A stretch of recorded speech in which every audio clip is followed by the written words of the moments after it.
बिस्मिल्लाहिर्रहमानिर्रहीम। आज अडियाला जेल में ख़ान साहब के साथ अलकादर यूनिवर्सिटी ट्रस्ट के हियरिंग में मुलाकात हुई है।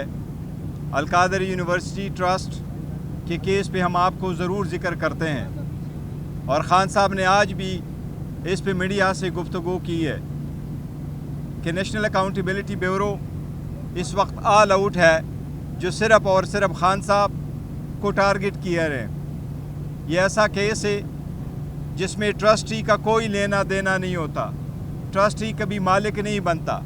गवाहों ने एडमिट किया है कि ख़ान साहब ने ना कोई ज़ाती फ़ायदा लिया है और न ही सरकार को कोई लॉस हुआ है। इसके बावजूद ये पॉलिटिकली मोटिवेटेड केसेस है जो चल रहे हैं। आज भी ख़ान साहब ने इसका ज़िक्र किया है कि तोशा खाना पे एक चौथा केस बनाने की तैयारी हो रही है। ये भी हम सारे समझते हैं कि ये पॉलिटिकल विक्टिमाइजेशन है और ये सिर्फ इस इदारे को इस्तेमाल किया जा रहा है ख़ान साहब के ख़िलाफ़, जिसकी ख़ान साहब ने आज भी बड़ी मज़म्मत की है। ख़ान साहब ने आज मीडिया से गुफ्तगू करते हुए ISPR के बयान पे अपना पहला मौक़िफ़ डायरेक्टली मीडिया को दिया है। ख़ान साहब ने यही कहा है कि मेरे से माफ़ी मांगी जाए बजाय इसके कि मैं माफ़ी मांगूँ। हम 9 मई की मज़म्मत कर चुके हैं पहले भी और आज भी हम उसकी मज़म्मत करते हैं, लेकिन हमने यही कहा है ये किसने करवाया, ये ख़ान साहब को 9 मई को किसकी साजिश पे गिरफ़्तार करने की कोशिश की गई, गिरफ़्तार करवा के किसने हुक्म किया था, इसी पुरतशद्दुद तरीके से गिरफ़्तार करना किसका ऑर्डर था, इस पे एक रद्द अमल आना वो नहीं किसी सूरत तशद्दुद पे हो सकता था।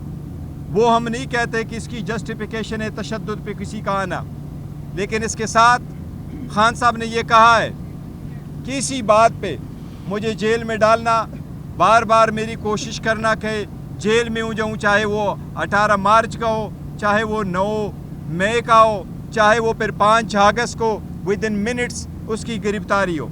इसलिए ख़ान साहब ने कहा है कि मेरे से माफ़ी मांगी जाए बजाय इसके कि मैं किसी इवेंट पे माफ़ी मांगूँ। ख़ान साहब ने बड़ा कंसर्न शो किया है जो टैक्स कलेक्शन है। इसी तरीके से IMF के प्रोग्राम पे एक तशवीश का इजहार किया है। आल्दो हम बहुत कोशिश कर रहे हैं कि मुल्क आगे की तरफ बढ़े, इकानमी मुल्क बेहतर हो, आवाम के लिए सहूलतें हो, लेकिन वेल्थ की कलेक्शन क्रिएशन नहीं हो रही। टैक्स कलेक्शन हो लेकिन आवाम पे बर्डन पड़े, इसकी ख़ान साहब ने बड़ी तशवीश का इजहार किया है। इस बात का भी इजहार किया है कि जो एब्सोल्यूट पावर होता है वो बंदे को करप्ट करता है। कोशिश की जा रही है कि सारे ताकतों का सरचश्मा ताकतवर लोग हो।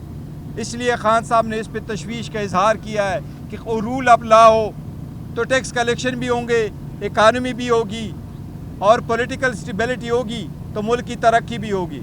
इन चीज़ों के अलावा न मुल्क की तरक्की हो सकती है न मुल्क आगे की तरफ बढ़ सकता है। आप जलसे की इजाज़त नहीं देते एक स्पेसिफिक पॉलिटिकल पार्टी को जो पाकिस्तान तहरीक इंसाफ है या उसके अलायंस है। आप कन्वेंशन की इजाज़त नहीं देते हो, आप रैली की इजाज़त नहीं देते हो। पुरअमन तरीके से निकालने के लिए एक छोटी सी कन्वेंशन की इजाज़त नहीं है। तो इसलिए ये एक ताकत इस्तेमाल हो रही है एक ही पॉलिटिकल पार्टी के। इसको आप पॉलिटिकल स्टेबिलिटी की तरफ एक कदम नहीं कह सकते, ये इंस्टेबिलिटी क्रिएट करता है और ये वही पॉइंट है जो IMF ने अपने रिपोर्ट में तस्करा किया है। ख़ान साहब ने आज काकड़ की स्टेटमेंट पे जो फॉर्म 47 से रिलेटेड है उस पे भी ख़ान साहब ने डायरेक्शन दी है कि कोर्ट में एक पिटीशन फ़ाइल करेंगे। जो हमने पहली स्टेटमेंट दी थी और पिटीशन सुप्रीम कोर्ट में फ़ाइल हो चुके थे फॉर्म 45 और 47 से रिलेटेड, उसमें इसको भी हम इंक्लूड करेंगे। आज हम आपको ये बताएं कि बारहा हम अदलिया को कहते हैं कि हमें आपका एहतराम है और आप पे एतमाद है, लेकिन जितने तेज़ी के साथ ख़ान साहब के ख़िलाफ़ ट्रायल चलते रहे, 5 दिनों में 3 कन्विक्शनें हुई, इसी तरह ख़ान साहब को रिलीफ देने की कोशिश कभी नहीं की गई, बल्कि ख़ान साहब का जो राइट भी बनता है उसको भी नहीं सुना जाता। अब कल इद्दत वाले केस की हेयरिंग है, ख़ान साहब की स्पेशल यही फरमान के मुताबिक मैं रिक्वेस्ट कर रहा हूँ जज साहब से, लास्ट डेट ऑफ हेयरिंग पे जज साहब नहीं अवेलेबल और लंबी डेट पड़ी। फिर प्रोसिक्यूशन की तरफ से ताख़ीरी कार्रवाइयाँ की जाती है और हर मरतबा कोई ना कोई बहाना किया जाता है। हम सब से दरख्वास्त करते हैं, जज साहब से डायरेक्टली खान साहब की दरख्वास्त है कि कल मेरे केस की हियरिंग करके उस पे फैसला कर, इद्दत वाले केस पे, ये हमारी आपसे दरख्वास्त है। कश्मीर वाले इशू पे खान साहब ने तशवीश का इजहार किया है। खान साहब ने उम्मीद ज़ाहिर की है कि यह संजीदा मामला है। कश्मीर के मामले पे सियासत के बजाय तहम्मुल से काम लिया जाए। कश्मीर के मामले पे खान साहब ने किया है कि आपने हुकूमत एक पार्टी की ख़त्म करवाई, आवाम रिलीफ मांग रही है, महंगाई से लोग तक चुके हैं। आवाम के मुतालिबात बजाय उसको सही तौर से एड्रेस किया जाए। पाकिस्तान तहरीक इंसाफ आवाम के मुतालिबात के साथ खड़ी है। आवाम का मुतालबा है बिलों से रिलेटेड, महंगाई से रिलेटेड उनको रिलीफ दिया जाना चाहिए। कश्मीर बड़ा एक सेंसिटिव इशू है, इस पे एक अच्छा मौके पाना चाहिए और कश्मीर के अवाम को रिलीफ देना चाहिए जो उनका हक बनता है। जी प्लीज़। अदालत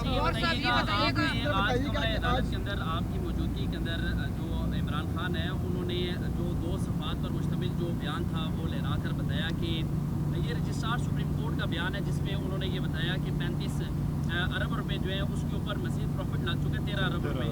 लेकिन जो नैब टीम है उन्होंने इसकी तरदीद की है। उन्होंने कहा कि जो रजिस्ट्रार सुप्रीम कोर्ट है वो तो उन्होंने तो अभी तक बयान ही अदालत के अंदर जो है वो कलमबंद नहीं करवाया। देखिए, आपके पास जो गवाह के स्टेटमेंट आए हैं, आप लोग वहाँ बैठे हों, गवाह जितने भी आ रहे हैं, मेन स्टेटमेंट यही है कि ये पैसे जो जहाँ जमा थे उस पर तो ऑब्वियसली एक प्रॉफिट बेयरिंग अकाउंट में होता है, उस पर पैसे कितने बने और कितनी अमाउंट बनी और किस अकाउंट में है, ये तो फैक्चुअल इशू है, वो आए हुए हैं और वो वहाँ मौजूद है, वो पैसे मौजूद है। दिस इज़ वन थिंग जो हमारा मौके पे और ख़ान साहब एक्चुअली बताना चाह रहे हैं वो यही है कि फ़ाइनेंशियल ऑफिसर आया था यूनिवर्सिटी का और जो सरकार के बाकी गवाह आए थे, 2 चीज़ों का बड़ा एडमिट किया उन्होंने। पहली चीज़ जो उन्होंने एडमिट की है वो ये है कि इस ट्रांजैक्शन से सरकार को लॉस नहीं हुआ है।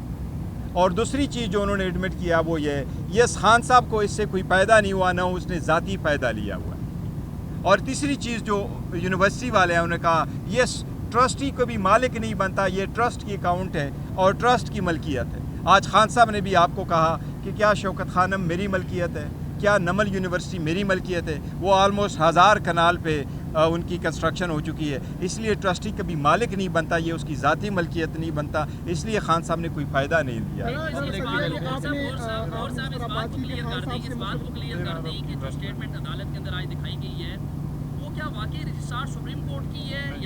देखिए, मैंने वो स्टेटमेंट नहीं देखी कि वो रजिस्ट्रार सुप्रीम कोर्ट की नहीं, उन्होंने स्टेटमेंट दिखाई है, मैंने वो देखी नहीं है कि वो रजिस्ट्रार सुप्रीम कोर्ट एविडेंस के लिए आए हैं या नहीं आए। अगर उनकी लिस्ट पे मौजूद है तो वो आएंगे। लेकिन मैं कहता हूँ जो पॉइंट उन्होंने मैं रेस करना था वो ये, खान साहब ने फ़ायदा नहीं लिया, ज़ाती खान साहब की मलकियत नहीं है, स्टेट को नुकसान नहीं हुआ, खान साहब ट्रस्टी हैं, ओनर नहीं है। जी प्लीज़। सवाल में ये था कि आपने तो मुख्तलिफ बातें की, नून लीग चाहती है कि मुज़ाकरात हो, राज सना साहब ने कल कहा है कि नवाज शरीफ भी तैयार है, तो मुज़ाकरात के हवाले से खान साहब ने क्या कहा और क्या करेंगे आप? देखिए, खान साहब की मुज़ाकरात के सिलसिले में आज भी वही पैगाम है कि मैं पहले कह चुका हूँ, डायलाग होने चाहिए, लेकिन डायलाग में कर रहा हूँ, मैं डील नहीं कर रहा। और जब हम डायलाग कर रहे हैं तो पाकिस्तान के लिए ही कर रहे हैं, नहीं ज़ाती मुफादात और एनआरओ के लिए कर रहे हैं। इस बात का ज़रूर एक है कि राना सनाउल्लाह ने जो स्टेटमेंट दी है, ये इस बात का मौके पे कि वो एक भी चीज़ मान चुका है कि यस खान साहब एक हकीकत है, पाकिस्तान तहरीक इंसाफ हकीकत है, पाकिस्तान तहरीक इंसाफ की जो विक्ट्री है वो एक हकीकत है, वो फाइनली ये मान चुके। दिस अ गुड साइन कि ये उन्होंने ये मान चुके। शेर अफजल ने मुश्किल वक्त में पार्टी को लीड किया, 9 मई के बाद कोई लीडर सड़कों पर नहीं था, शेर अफजल मरवत साहब थे। अब उनके साथ जो किया जा रहा है, आपको नहीं लगता कि उनके साथ? देखिए, पार्टी के एक मिनट पार्टी के इंटरनल मामलात पे यहाँ बात नहीं करते, वो हम कर चुके हैं। जी सर, मेरा ये कश्मीर पे सवाल है कि आपने कहा कि वहाँ पे हुकूमत ख़त्म की गई, वहाँ पर पहले वज़ीर आज़म को खुद हटाया, उसने प्रेस कॉन्फ्रेंस की थी कि अली अमीन गंडापुर के हवाले में आज़ाद कश्मीर का खजाना नहीं कर सकता था क्योंकि वो वज़ीर अमूर कश्मीर थे। दूसरे वज़ीर आज़म ने supreme court of Azad Kashmir के ख़िलाफ़ कहा था कि मैं उसके खिलाफ बयान दिया था, जिस पर वो अदालत से नाअहल हुए थे। और जो तीसरे वज़ीर आज़म अभी हैं کہ لاہور عمران خان سے ملاقات کر کے اس کے بعد دیکھیں میں آپ کو یہ کہہ رہا ہوں ملاقات نہیں. یہ دیکھو بات یہ ہے کہ جو پہلے کیا اسٹیٹمنٹ دی ہیں وہ پولیٹیکل اسٹیٹمنٹ لیڈر ایک دوسرے کے خلاف دیتے رہتے ہیں, لیکن خان صاحب نے آج بھی آپ نے یہی کوشچنس کیا تھا, لیکن جو مین مقصد خان صاحب کا پیغام لوگوں کو پہنچانا ہے وہ پبلک اس ڈیمانڈ کو سپورٹ کر رہے ہیں کہ یس مہنگائی بڑی ہے, غیر ضروری قسم کے لوگوں کو بل جا رہے ہیں, حکومت کو اسٹیپس لینے چاہیے تاکہ عوام کا وہ ایڈریس ہو, تو وہ جو ان لوگوں میں اضطراب پایا جاتا ہے اور جو تشدد پہ جو ساری احتجاج پہ مجبور کر رہے ہیں وہ ان کا جو جواز ہے وہ ختم ہو جائے. اس بات کے لیے خان صاحب نے نشاندہی کی ہے کہ سینسٹیو میٹر ہے کشمیر کا, اس کو فوراً ایڈریس کیا جائے. جی پلیز. صاحب ایک کنفیوژن ہے, خان صاحب نے اندر کمرہ عدالت میں ایک اسٹیٹمنٹ دکھائی, ان کا یہ اسٹیٹمنٹ ہم شیئر کریں گے, کراچی کے رجسٹرار کی رپورٹ ہے کراچی کے بینکر جس کی. کو بنجوتا صاحب نے انڈورس کیا, لیکن ہمارے پاس اطلاع ہے کہ وہ رجسٹرار کی نہیں, وہ نیشنل بینک کے نیشنل بینک کے, یس بالکل. دیکھو نیشنل بینک کا ہے, وہ آیا اور وہ ڈیٹیل دے رہا تھا اپنے بینک اکاؤنٹ کے. شاید یہ انتظار کھڑا ہوا تھا ان سے بیک الفاظ میں کوئی بیک فورت ہوئی ہوگی. سپریم کورٹ کے رجسٹرار کا میں نے لسٹ آف جو ہے کیلنڈر آف وٹنسز اس میں میں نے نام نہیں دیکھا, کیونکہ اس کی ضرورت ہے کہ نہیں, کیونکہ اماؤنٹ پڑی ہے نیشنل بینک میں اور نیشنل بینک میں جو اکاؤنٹ پڑی ہے وہ وہاں موجود ہے, ڈاکومنٹری ہے. لیکن یہ صاحب کی بات ٹھیک ہے, وہ جو اسٹیٹمنٹ جس کو ذکر کر رہے تھے وہ بینک والا ہے. اس میں ہوا یہ ہے کہ جو سپریم کورٹ رجسٹرار نے پیسے انہیں اپنے اکاؤنٹ میں آنے کا انہوں نے ایڈمٹ کیا ہے, اور دوسرے نمبر پہ انہوں نے اس پیسے کو فردر انویسٹ کرنے کی جو ہے وہ بھی انہوں نے بتایا کہ انویسٹ ہوا ہے, اور اس انویسٹمنٹ کے نتیجے میں 13 ارب روپے کا بینیفٹ آیا ہے سپریم کورٹ کو. تو یہ چیز ریکارڈ پہ آئی ہے تھرو جو نیشنل بینک کے ہمارے کراچی سے ایک نمائندہ آئے تھے ان کی اسٹیٹمنٹ کے تھرو. تو رجسٹرار کی صرف پرمیشن ہے کہ انہوں نے انویسٹ کیا ہے, اور یہ اسٹیٹمنٹ جو ہے وہ فائنینشیل آفیسر بینک ہے ان کی طرف سے. یہ بتائیے گا جیسا مذاکراتی کمیٹی بن چکی ہے, ابھی تک مذاکراتی کمیٹی کو کیا جو وہ حاصل ہوا ہے سارے سلسلے میں, کیا مذاکرات آگے چل رہے ہیں؟ دیکھیں مذاکراتی کمیٹی نہیں ہے, سارے بندے ان کے پاس خان صاحب نے جو اختیار دیا, لیکن آج تک اس میں کوئی پیش رفت نہیں ہوئی ہے. مذاکرات میں ڈائلاگ پہ آج تک کوئی پیش رفت نہیں ہوئی ہے, نہ کوئی اپروچ کیا گیا, نہ اپروچ کروایا گیا ہے, نہ کسی وہ ہے. اس لیے اگر کچھ ہوا تو ہم آپ کو ضرور اطلاع کریں گے کہ کیا پیش رفت ہوئی. Thank you so very much. ایک سوال لے لیں. جی جی. خان صاحب نے پچھلی دفعہ جب عارف الوی صاحب ان سے ملے تھے تو یہ بتایا گیا تھا کہ ان کو کوئی خصوصی ٹاسک دیا گیا ہے, اس بارے میں کوئی بتائیں گے کہ کیا؟ دیکھیں خان صاحب نے یہ کہا ہے, خان صاحب نے آپ کے سامنے بھی کہا کہ دیس بالکل ہم نے اس کے لیے ٹائم لیا تھا صدر صاحب کے لیے, اور اس کے گڈ ول آفیسز ہیں, بالکل وہ ان ٹچ ہے, جس طریقے سے وہ کوشش کر رہے ہیں اور آگے کی طرف بات بڑھانے کی کوشش کر رہے ہیں. تو وہ صرف ایک ماحول اس کے لیے ہیں, وہ آئے تھے, ان کو کوئی خاص ذمہ داری اس طرح خان صاحب نے نہیں دی کہ کوئی آپ ضرور جا کے ڈائلاگ کر لیں, لیکن وہ اپنا رول پلے کر سکتے جو بھی ہے. میڈیکل کے بارے میں یہ میڈیکل کے بارے میں آپ کو بتا رہے ہیں, کورٹ نے ایک آرڈر کیا. خان صاحب کے میڈیکل کے اوپر جو کنسرن تھا ہمارا, پچھلے ہفتے بھی ایک آرڈر آیا تھا, جس آرڈر کے مطابق خان صاحب کا میڈیکل ایگزامینیشن اور ان کے جو ٹیسٹ ہیں وہ شوکت خانم اسپتال کے جو ہمارے ٹرسٹڈ ڈاکٹرز ہیں اور پیمز اسپتال کے جو ڈاکٹرز ہیں, وہ کیونکہ رولز کے اندر پیمز اسپتال ہے, لیکن کورٹ نے یہ پرمٹ کیا کہ ہماری سیٹسفیکشن کے مطابق ہمارے جو اپنے ڈاکٹرز ہیں ان کے ساتھ مل کر ٹیسٹ ہو سکیں. اس کے اوپر پچھلے ہفتے ٹیسٹ نہ کروائے جا سکے, جس کے اوپر آج ہم نے کنٹیمپٹ آف کورٹ فائل کی, اور عدالت نے ہماری درخواست کو منظور کیا ہے اور کیٹاگوریکلی آرڈر فرمایا ہے, جس کے مطابق اسی رواں ہفتے کے اندر انہوں نے واضح لکھا ہے کہ شوکت خانم اسپتال کے ڈاکٹرز خان صاحب کے میڈیکل ایگزامینیشن کریں اور ان کے بلڈ ٹیسٹ لیں. امپورٹنٹ یہ ہے کہ بلڈ ٹیسٹ لیں, ان کے ساتھ جو ہیں وہ پیمز کی ٹیم بھی شامل ہوگی, اور دونوں جو ہیں وہ اپنی اپنی رپورٹ جاری کر سکیں. Thank you. بہت شکریہ.